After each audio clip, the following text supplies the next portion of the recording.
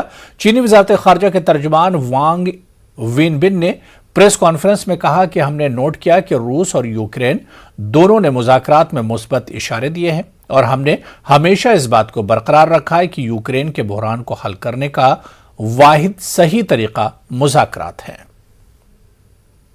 俄乌双方在谈判当中都释放出积极信号。我们一贯主张，对话谈判是解决乌克兰危机的唯一正确途径。我们呼吁俄乌双方坚持对话谈判的大方向，相向而行，就政治解决方案形成共识，避免局势进一步升级，早日恢复和平。